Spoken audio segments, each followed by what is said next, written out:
Okay. Well, let's go ahead and get started while they're working on trying to get the camera going. We had a question of the day about glasses versus contacts. There's the information there.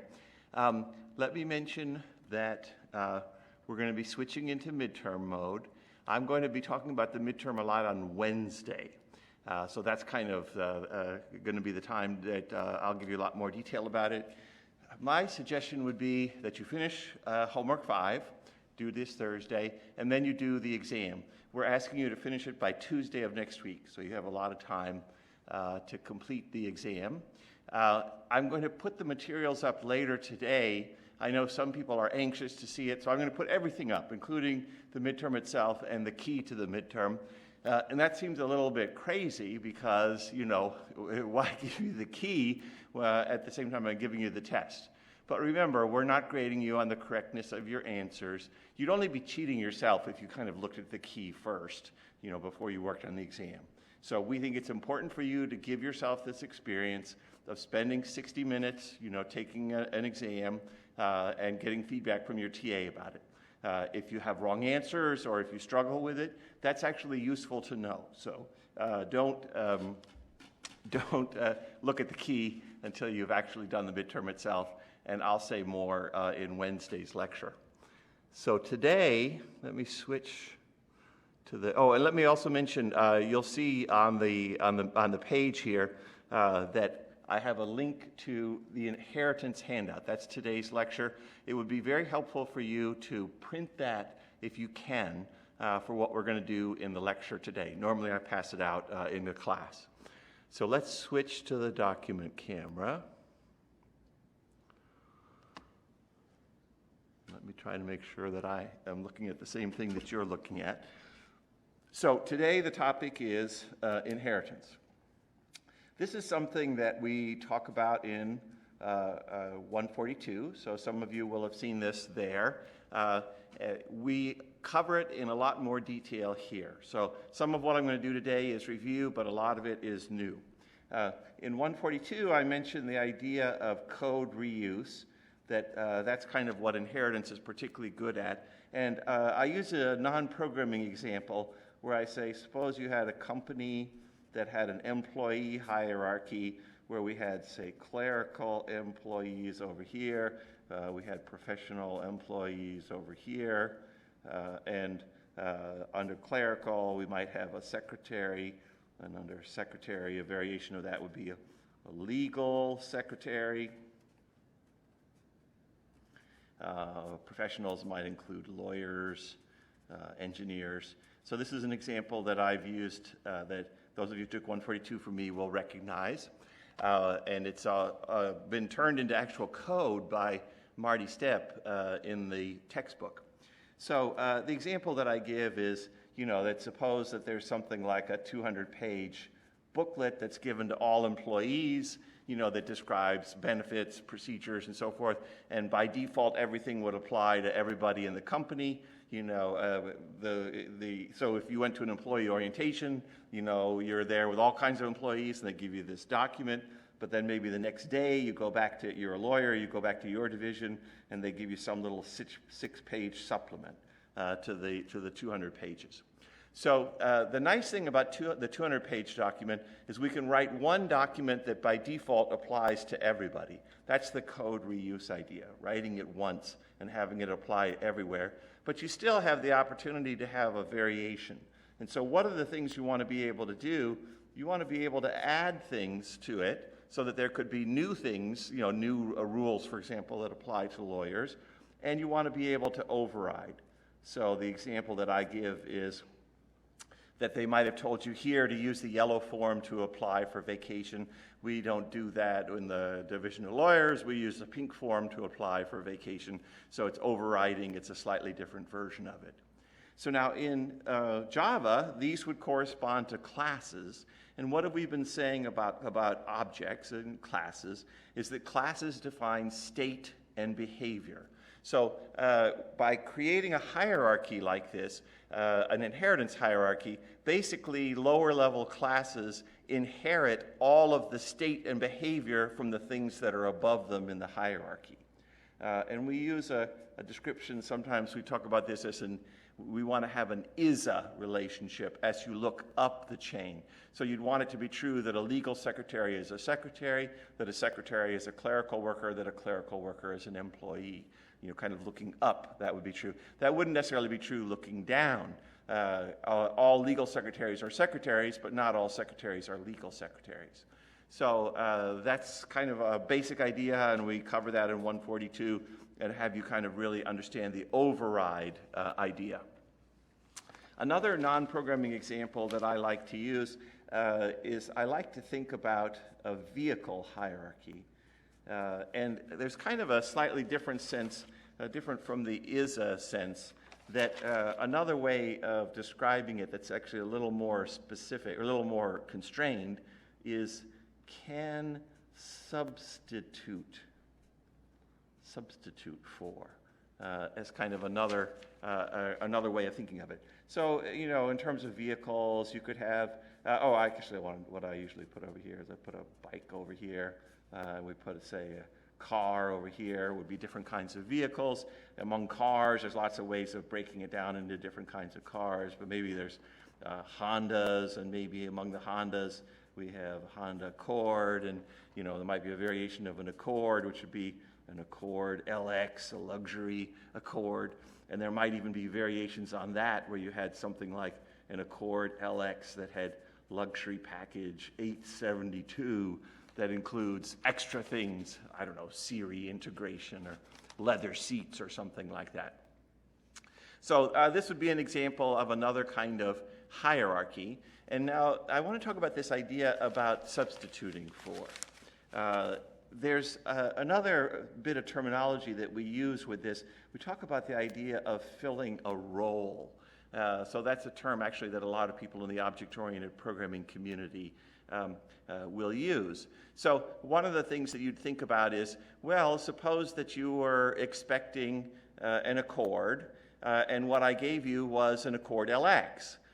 In general, we would say, oh, well, that's okay. An Accord LX is an Accord. In fact, it's more expensive. So if I was expecting that and I got this, I probably would be okay with that. But not necessarily the other way. I mean, if you had paid for an Accord LX luxury package 872 and you got a generic Accord, you'd say, wait a second, I paid that extra money to get those extra features. So this, a generic Accord is not a reasonable substitute for the Accord LX. So in general, the substitutability is something that would go kind of up the chain. So that an Accord LX luxury package 872 would be a reasonable substitute if you were expecting an LX, and that would be a reasonable substitute if you were expecting an Accord, and that would be a reasonable substitute if you were expecting a Honda, a reasonable substitute if you were expecting a car, and a reasonable substitute if you were expecting a vehicle. So kind of all the way up the chain, we would have that kind of the substitutability. And what this is going to become in Java is that we're going to be thinking about types. So that basically, we've seen this already. We talked about the idea of using interfaces. So list of E is an interface, for example, and we've declared variables of type list of E that are referring to objects of type array list of E. So we've kind of already seen something like that. And I had mentioned the idea that the way to think about it is that an array list is of both of those types. It is an array list, but it also satisfies the requirements of list of E, so it's also of that type. And in a similar way here, this is a very sophisticated object that can fill all of these different roles, and so it can be considered to be of all of these different types. So it's of this type, this type, this type, this type, this type, all the way up. But not going downward and not going across. If you were expecting a bike and I gave you an Accord, that's not a reasonable substitute.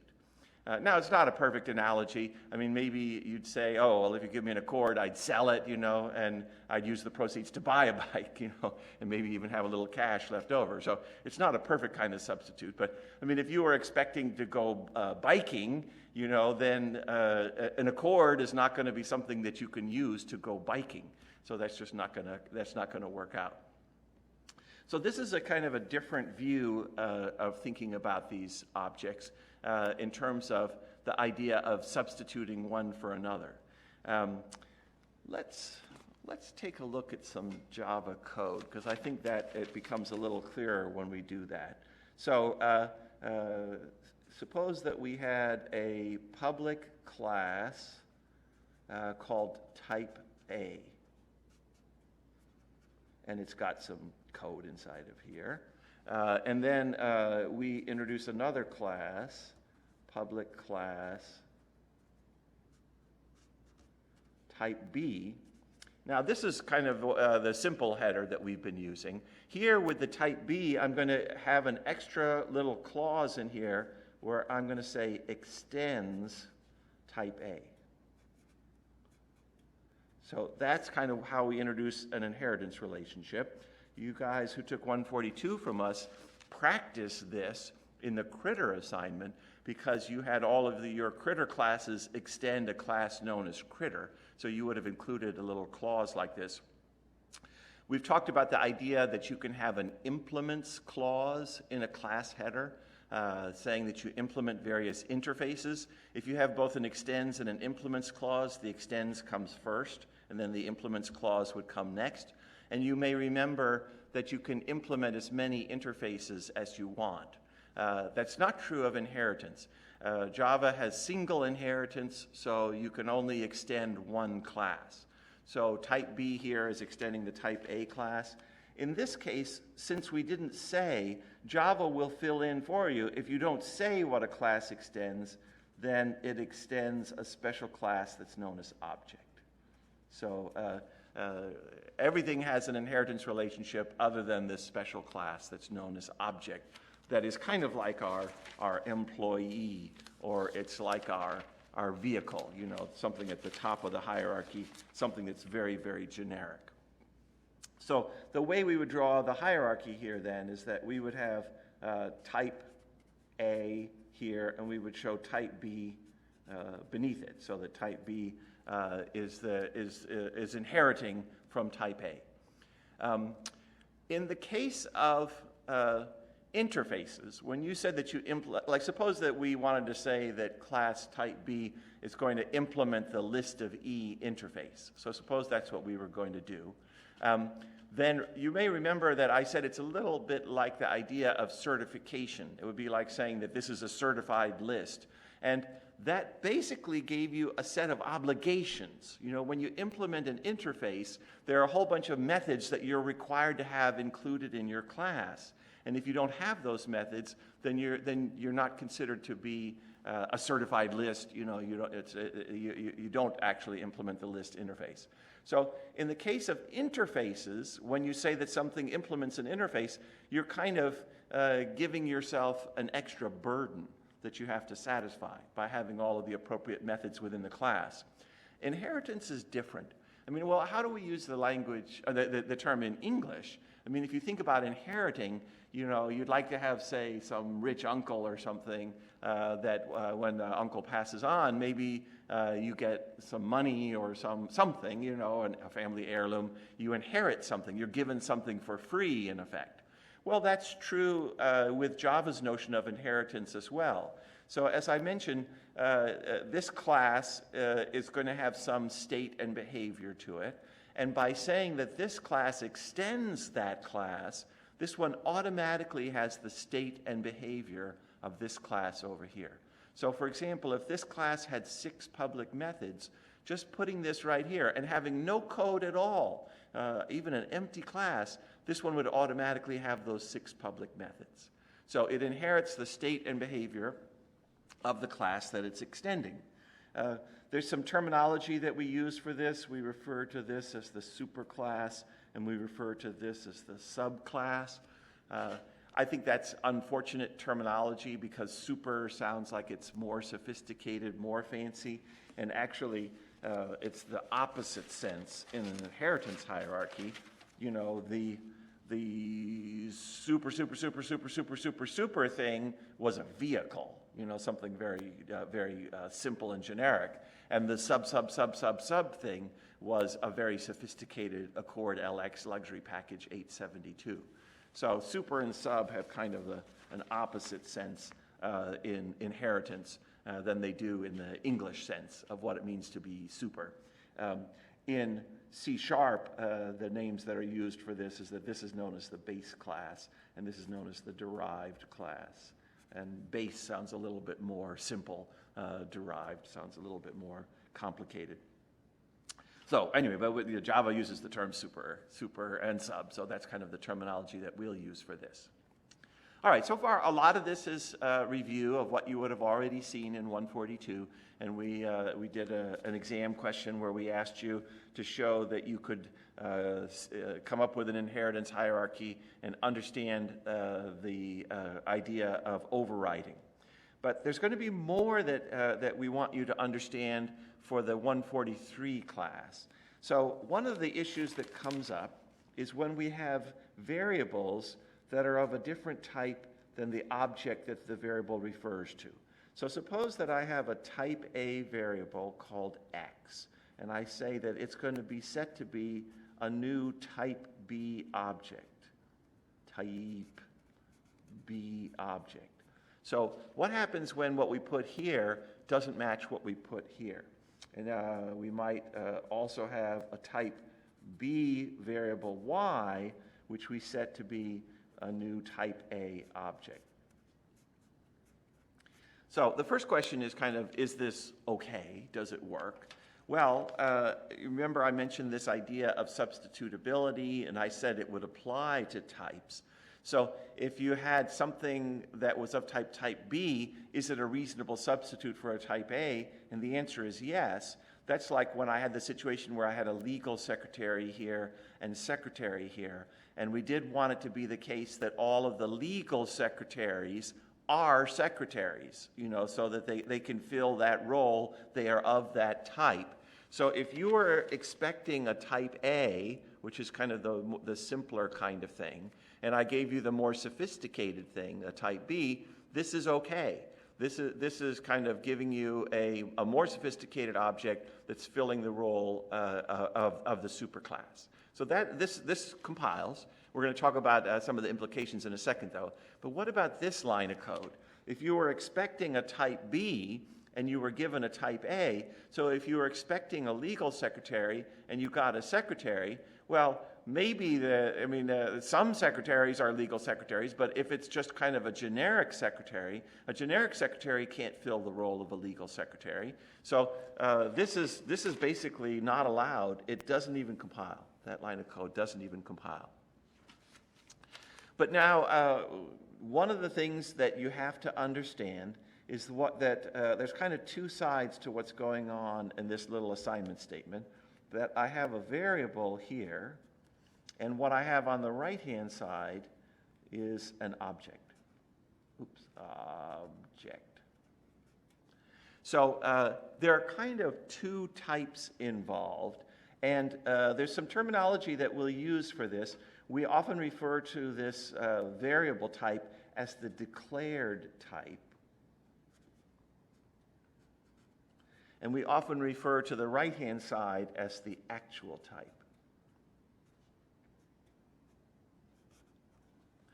So we've already seen this a little bit because we talked about the idea that if you had a list, if you use the list interface and you had, say, something of type array list, but if your variable was of type list, then you are limited to things that were in the list interface. Even if something extra existed in the object, you're not allowed to access it using the variable.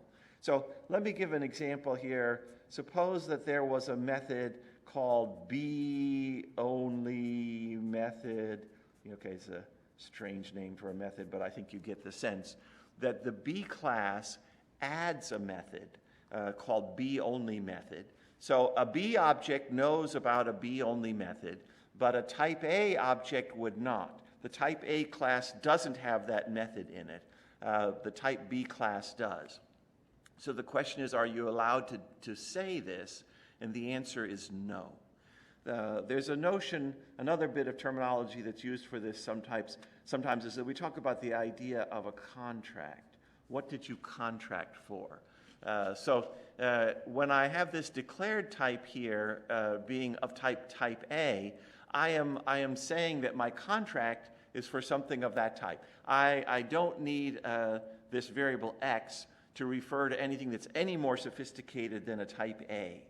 But that limits x so that we can only refer to methods that are included in type A. So this kind of also, I like to use that terminology, the idea of a role, that the type A role has certain methods defined in it. And even if the type B class adds to that and has extra things, we're constrained here so that we can only refer to things that were included in the type A class. So we're limited to that role in things that we're going to use when we say x dot. So this would be illegal, saying x dot be only method. It basically wouldn't compile, even though this object has that method in it. What we're looking at here is the declared type. That's what we're going to be paying attention to. Now, there is a way to kind of renegotiate the contract. So an analogy that I make for this is that I say, suppose that you had a temp agency and you charge, say, something like $25 an hour for secretarial work. You charge $40 an hour for legal secretarial work because this is more specialized. And if someone contracted, to have a secretary, they're going to pay you the $25 an hour. Suppose you send over someone who actually is a legal secretary, is able to do legal secretarial work, because maybe you didn't have another job for that person that day, so you send them over anyway, to do the secretarial work. And if that person, ends up going over there, and they, when they go there, the people kind of say, "Oh, you're a legal secretary. Wow. Well, I have some different work I want you to work on then. Let's have you go into the back room and do this other work." The question is that okay? And what I would say is no. Look, if they're paying $25 an hour, then they should be having that person do just generic secretarial work. They shouldn't be asking them to do the specialized legal secretarial work. But if they called me on the phone and they kind of said, "Oh, I didn't know you were going to send me a legal secretary. Now that I have somebody here, I actually would like that, legal secretarial work. So I'll pay you the $40 an hour. I'll renegotiate the contract. I'm willing to pay you $40 an hour and have that person do legal secretarial work." So that would be the kind of thing that you would do. And here we can do that too. You can renegotiate a contract by using a cast. So what we can do is we can say that I'm going to cast to type B this variable x, and the thing that I'm trying to do here is I'm trying to call the be only method. I'm trying to be able to do that. Normally I wouldn't be able to, but I'm trying to be able to do it by using a cast. Now, if I wrote it this way, it still doesn't work because the dereferencing operator, the dot, has such a high level of precedence that it's going to try to do x dot be only method and then cast that. So you have to have an extra set of parentheses here to kind of say, no, it's the variable x that I'm casting to type B. So I'm telling you that x should be thought of as being of a different type. So it's a way of kind of saying to Java, this thing is more sophisticated than I said originally. I know I said it would be of type A. Now I'm letting you know it's more sophisticated than that. It's actually of type B.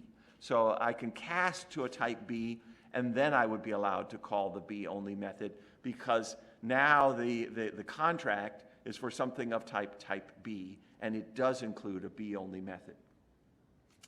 Now, there's kind of a three-step process that Java goes through that you have to understand in order to be able to solve these inheritance problems I want you to work on. And let me describe it to you in my way of thinking of it. I'm sure the TAs will give you their own way of understanding it. There's an interesting study guide that I'll include on the calendar for today that a TA came up with that gives a slightly different view of it that you might want to check out. But kind of let me tell you my view of it. So step one is that we start with the compiler. So the compiler does a check. And so what is the compiler checking? The compiler is checking that the contract, whatever you're contracting for, includes the method that you're calling. So that role, includes whatever it is you're trying to do. And an important thing to understand about this step 1 is that it does something different with a cast than it does in the simple case. So in the simple case, it looks at the type of the variable. If it has just x dot, if it's a variable dot, then it looks at the declared type. That's where it looks for the contract. And it looks to see whether the declared type includes the method that you're trying to call. That's why this would be a compiler error here, because if you're just using the simple variable x, it does not, the type A class does not include, the declared type does not include that method. So that would be what the compiler is checking for. But if there's a cast, the compiler pays attention to the cast type instead. So then the declared type is not important anymore. What's important now is the cast type. So that's what it does for the contract.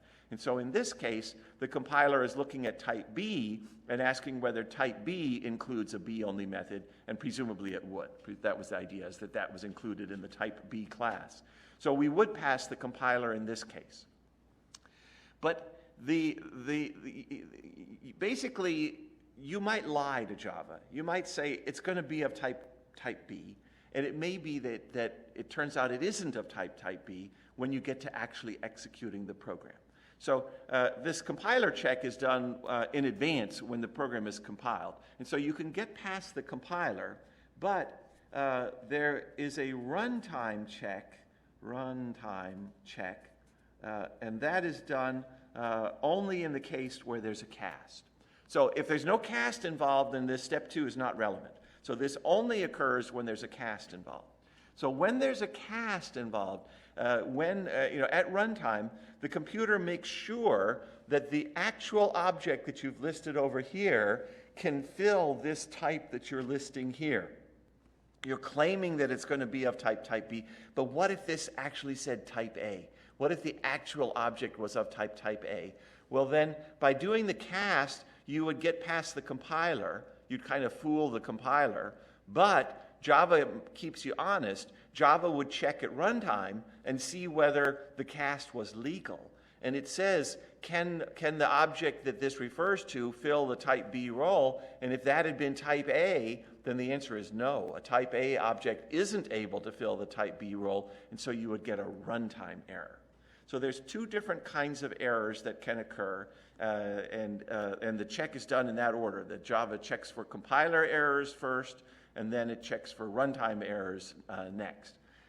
If you get past those 2 checks, the compiler check and the runtime check, then it basically executes code in the actual object.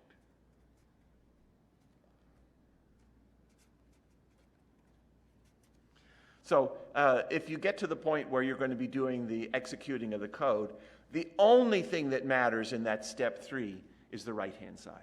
The only thing that matters now is the kind of object that you're referring to. So, if I use a variable of a different type, that doesn't change the behavior of an object.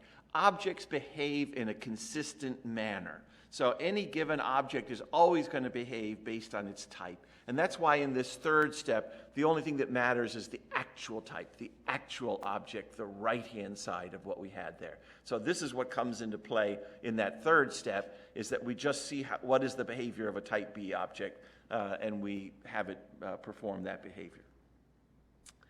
So in the problems that I give you, I'm going to ask you to make this distinction that sometimes the answer is that they get a compiler error because this check fails. Sometimes there's a runtime error because this check fails. And if neither of those errors occur, then you execute the actual code for that type. All right, well, let's take a look at this sample. So I had mentioned, if you haven't done so already, there's an inheritance handout, numbered handout 11, that would be useful for you to print if you have a printer available to you, because then you could take some notes on it. Otherwise, you can just kind of pay attention to what I'm going to do here, but I think it's nice to have a copy of it if you can. So let's take a look at what we have here. So we have various classes that are defined here. There's going to be some class among them that doesn't have an extends clause. In this case, it's the class 1. So it's at the top of our hierarchy, and it doesn't say that it extends everything. We kind of know that means that it extends object. It doesn't say so, but that's understood. But then what do we have in the other clauses? The 2 class extends one, the 3 class extends one, the 4 class extends something else. But these 2 extend the 1 class, the 2 and the 3. So we'd put the 2 class over here. We'd put the 3 class over here. They both extend the 1 class. And the 4 class extends the 3 class. So this is the inheritance hierarchy that we would draw for these different classes. I recommend that while you're learning this, that you make yourself a little table. So I'm going to begin with the 1 class, and we're going to want to be thinking about what is the definition of method 1, what is the definition of method 2, and what is the definition of method 3. I'm abbreviating M1, M2, M3, but kind of what is the definition of each of these different things. All of these inheritance problems that I give you on the exam are going to involve method 1, method 2, method 3. So you know it's going to be of that form. So what is the 1 class defined? Normally I ask people in the room, you guys aren't here. So it does have a method 1, and its method 1 prints out 1, 1. So it has a method 1 that prints out 1, 1. It has no method 2. It has no method 3. That means that the 1 role it recognizes only a method 1. If you had, if you're thinking about that step 1, when the compiler is looking at a contract, and if the contract is for a 1 object, then you're not going to be allowed to call method 2 or method 3. It'd be a compiler error to try calling a method 2 or a method 3, because this 1 class includes only a method 1. All right, how about the 2 class? So let's think about what that does. The 2 class extends the 1 class, so it would normally inherit this method 1, but let's see what's inside of the 2 class. It has a method 3 that prints out 2, 3. So it has a method 3 that prints out 2, 3. It doesn't have anything else, so it doesn't override method 1. So it inherits this method 1 that prints out 1, 1, and it doesn't define a method 2. So it has 2 methods that are defined, method 1 and method 3. So when you're contracting for a 2, what's going to be legal from the compiler's point of view is a call on a method 1 or a call on a method 3. Okay, let's think about the 3 class. And the 3 class has a method 2 that prints out 3, 2. So that's the first thing it does, is it prints out 3, 2. And then what does it do? It calls method 1. Now, there's no method 1 defined here in the 3 class, but we inherit that method 1 from the 1 class that prints out 1, 1. And it has no method 3, so that's going to be a dash there. But so it does 2 things. It prints out the 3, 2. We get a line of output from printing out the 3, 2, and then it calls method 1. So you're going to think, well, method 1 prints out 1, 1, so I should put 1, 1 here. That's the wrong answer. So this is one of the subtleties from today's lecture. This is one of the places to pay most attention. This is one of the more confusing things, and we certainly didn't discuss this in 142. There's a call here on method 1. And this call on method 1, we don't necessarily know exactly what method 1 is going to be called, because subclasses have the ability to override method 1. So here, if it is a 3 object, a 3 object's method 1 prints out 1, 1. So if it was a 3 object, it would print out 3, 2, 1, 1, those 2 lines of code. But what I'm going to put here is M1 with a little set of parentheses, so that I'll remember that what this method involves is printing out 3, 2, and then calling method 1, because that might change. Well, and in fact, it does. So let's take a look at the 4 class. What does the 4 class do? The 4 class prints out 4, 1, so that's kind of the first line of output is 4, 1. And then what does it do? It has a curious little notation here, super dot method 1. So we haven't seen that notation before, super dot. Super is a keyword in Java that allows you to refer to overridden methods, methods of the superclass. So we're defining a method 1, but we might want to use the old version of method 1. Now, if we just kind of said method 1, then that would be an infinite recursion. That would be method 1 calling method 1 calling method 1. So it's a very different thing when you say super.method 1. You're saying, I want the superclass's version of method 1. Well, what was the superclass of 4? The superclass of 4 was 3, and its method 1 printed out 1, 1.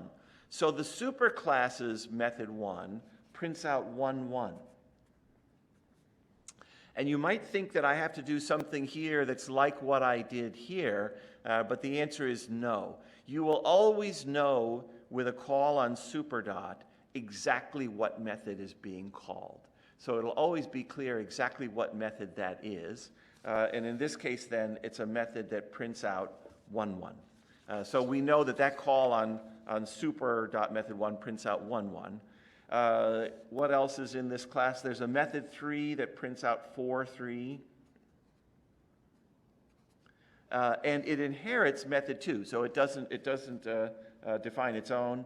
So it inherits a method 2 that prints out 3, 2, and then calls method 1.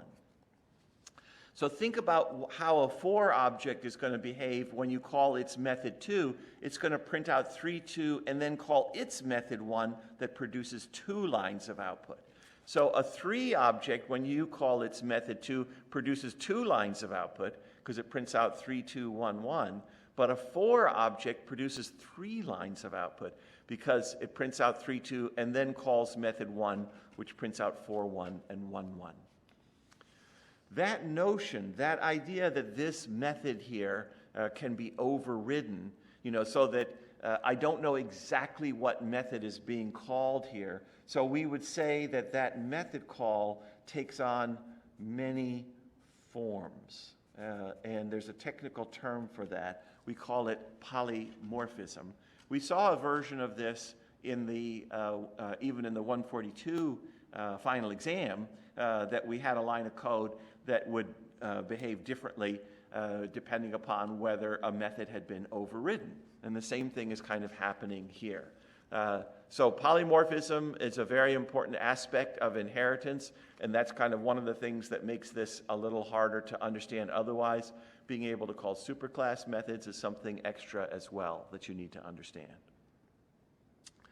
So normally I'd take questions.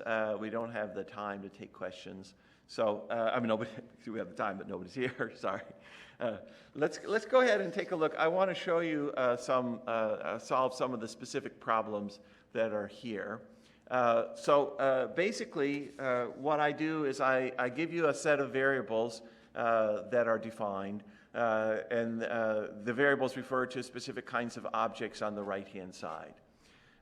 Take a look at var 5 and var 6. They refer to objects, something of the 3 class, something of the 1 class, but notice that the variable is of type object. Well, that works because, everything derives from object one way or another.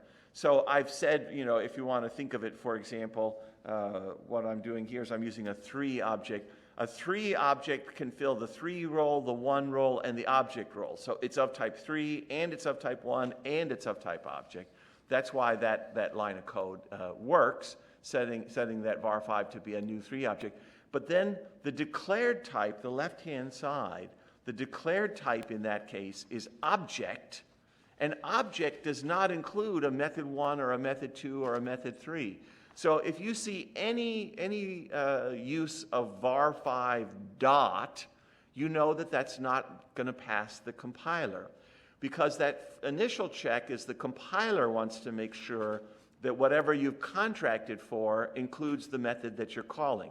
So if you're contracting for object, that's not going to allow you to call a method 1 or a method 2 or a method 3. So there is a var 5.method1 here and a var 6.method1. So these two calls right here, we know, are going to generate a compiler error. Because in both of those cases, we are contracting for something of type object. and we aren't using a cast, and so that means that Java is going to pay attention to the variables type, the declare type, and we know that the object class doesn't include a method 1. And so I think those were the only 2 examples there where I was using var5 and var6 without a cast. Well, let's look at a couple of these examples that involve casting. So in this case here, I have a var1. Now, normally var1, the variable is of type 1. So if I did not have a cast, then I would be restricted to what's in the 1 class. And remember that the 1 class has a method 1 only. So if I was saying var1 dot, the only thing that the compiler will allow me to refer to is var1.method1. It wouldn't allow me to refer to a method 2 or a method 3, but here there's a cast. So since I'm using a cast, Java's going to use the compiler will look at the cast type instead. So the compiler looks and sees that I'm casting to the 2 class, and so it looks to see, does the 2 class include a method 2? Does the 2 class include a method 2? And the answer is no. So even with the cast, we haven't gotten to something that has a method 2. So here the compiler pays attention to the 2 class, and it doesn't have a method 2, so this is a compiler error. You're calling a method that the compiler can recognize is not included in the class that you've contracted for, the 2 class. You're asking for the 2 role. So what about this case here? So now we're casting to a different type. We're using var1, but we're casting to a 3. So now the compiler looks at the 3 class. It says, oh, well, does the 3 class, the 3 role, include a method 2? And the answer is that it does. So we pass the compiler in this case. So, but remember, that's step 1, is that we pass the compiler. But we do a second check at runtime, which is to see, was the cast legal? Well, so figuring out whether the cast is legal requires looking at what kind of object we have. So we have a 2 object, an actual object of type 2, and we're casting it here to a 3. Can you cast a 2 object to a 3? If you had a bicycle, can it fill the role of a car? And the answer is no.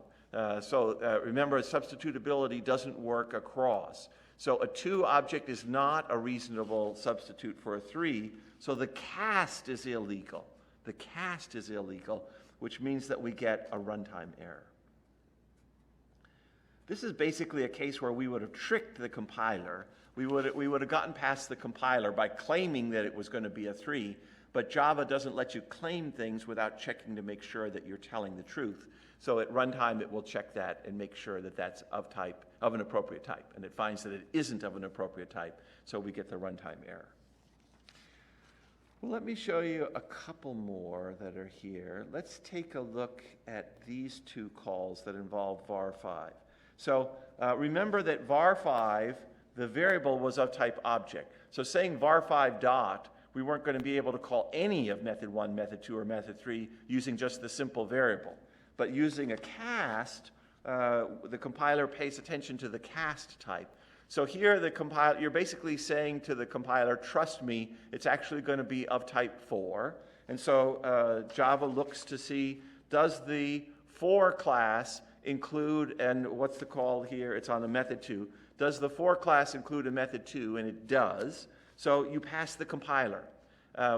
And then it says, all right, but what's the actual object that I have here for my var5? The actual object is a 3 object, and I'm saying that I'm casting it to a 4, so I'm saying, trust me, it'll be of type 4. So is a 3 object a reasonable substitute for a 4 object? Is a secretary a reasonable substitute for a legal secretary? Is a generic accord a reasonable substitute for an accord LX? And the answer is no. So the cast is illegal. You're basically claiming too much. You're claiming that it's going to be of type 4 when it's only of type 3. So this generates a runtime error. There's an interesting thing that's going on here, which is that the actual object, so the object that we have here is of type 3, and a 3 object has a method 2. So actually, we're getting an error, even though the object the actual object that's there knows how to do a method 2. But the thing is that we overclaimed. We said that it would be of type 4, and that's beyond what's actually true. It's of type 3, and 3 is not a reasonable substitute for a 4 object. But take a look at the line just below it. So in this example, we're casting to a 3, this var5, and asking for its method 2. So the compiler looks at the cast type, it looks at the 3, and it sees that that does have a method 2, so we pass the compiler. Then the runtime system makes sure that that was a legal cast. So the actual object that var5 refers to is a 3 object, and we're casting it to a 3 object. So of course a 3 object can fill the role of a 3 object. So the cast is legal. We pass step 2, and then we get on to step 3. And in step 3, we just look at the actual object, and we execute whatever that actual object does. And what a 3 object does when you call its method 2 is it prints out 3, 2, and then calls its method 1, which prints out 1, 1. So the answer here is 3, 2, 1, 1. One of the things that I should have mentioned about the casting, this is something that when we talk about casting with ints and doubles, I mentioned the idea, but we don't practice casting a whole lot, so maybe it's a little less clear. Some people think that by doing a line of code like this, say this right here, that's saying cast to 3 var5, that somehow changes var5 for future references to var5, and the answer is that that's not true. Any given cast applies only to that specific line of code. So var5 is still of type object. So it still would be illegal to refer to something like var5.method1, for example, after this line of code without using some kind of a cast. So you'd have to kind of cast over and over and over again in order to be able to get that behavior. Well, the handout includes a key at the end that tells you what those different answers are. What I'm going to include on the calendar for today is I'm going to have a great big table that has all of these different little sub-problems in it, and I'm going to use the terminology that I've used here today, the idea of filling a role, the idea of the, the compiler check and the runtime check, and executing the actual objects code. So I'm going to use kind of the terminology that I introduced in today's lecture to explain each one of these in detail. So that would be a useful thing for you to review. The TAs will go over it tomorrow in section and kind of give you their own view of it. As I said, I'm going to post the midterm later today, and I will spend time at the beginning of Wednesday's lecture talking about the midterm. So I'll see you then. I don't know that we ever got our camera working. Maybe it was working the whole time. I guess I'll find out soon.